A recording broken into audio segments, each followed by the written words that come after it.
درباره شیوه‌های پیشگیری از ابتلا به آنفولانزا با معاون بهداشتی دانشگاه علوم پزشکی اصفهان گفتگو می‌کنم. آقای گله‌داری سلام می‌کنم به شما. آیا آماری از شیوع آنفولانزا در استان دارید؟ به نام خدا بنده هم عرض سلام و ادب و احترام دارم خدمت جناب عالی همکاران محترمتون و مردم شریف و عزیز استان اصفهان.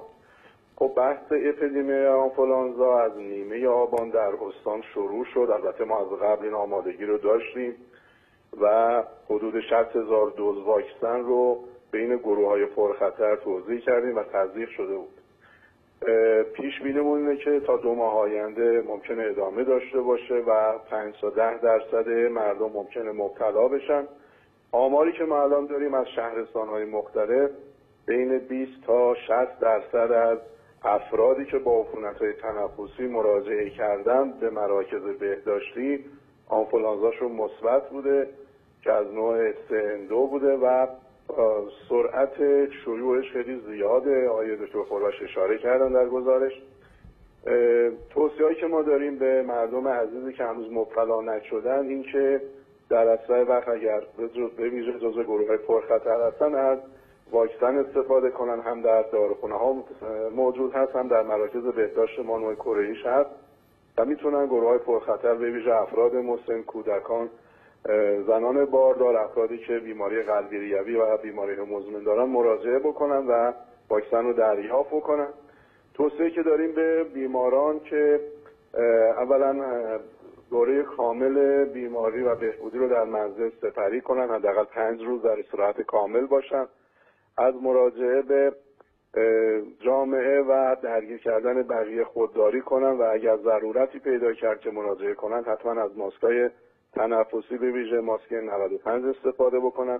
از مصرف خودسرانه آنتی بیوتیک و کورتون پرهیز کنن. کورتون در آنفولانزا ممنوع هست. سعی کنن بیشتر از میوه‌های حاوی ویتامین C و سبزیجاتی که برگ سبز دارن بیشتر استفاده بکنن.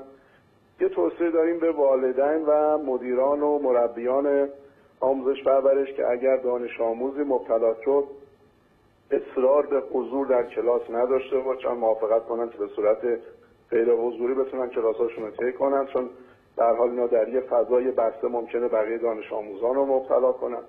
همچنین در مورد کارمندان ادارات اگر مبتلا به بیماری شدن من خواهش که دارم مدیران مجموعه با مرخصیشون موافقت بکنن و کمک بدیم که انشالله بتونیم به زودی از پس این اپیدمی که الان شایع شده بر بیام. و آقای گله‌داری شما فرمودید که این بیماری احتمالاً تا 2 ماه آینده ادامه خواهد داشت. چه اقداماتی برای مدیریت شیوع آنفولانزا در استان کردید؟ خب بحث اول تو حوزه پیشگیری ما الان حدود 14,000 دوز واکسن در مراکز بهداشتی توزیع کردیم که بتونن افرادی که در معرض خطر هستن استفاده کنن.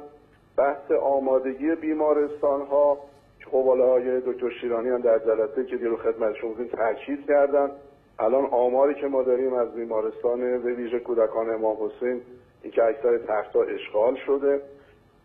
کلاس‌هایی که برای پزشکان گذاشتیم، توصیه‌ای که در مورد روش‌های درمانی انجام شده. فردا هم باز یه دوره بازآموزی هست برای پزشکان که در مورد هم بحث آنفولانزا صحبت خواهد شد. بازدیدهایی که بچه‌های بهداشت محیط دارن میکنن. ما الان خواهش می‌کنم در مورد تجمعات فعلا محدودیت ایجاد نکردیم، اما اگر یه موقع حس بکنیم که شرایط خیلی زیاد شده و شیوع بیماری افزایش پیدا کرده حتما در مورد تجمعات هم تصمیم گیری خواهیم کرد. ممنونم از شما گله‌داری معاون بهداشتی دانشگاه علوم پزشکی اصفهان.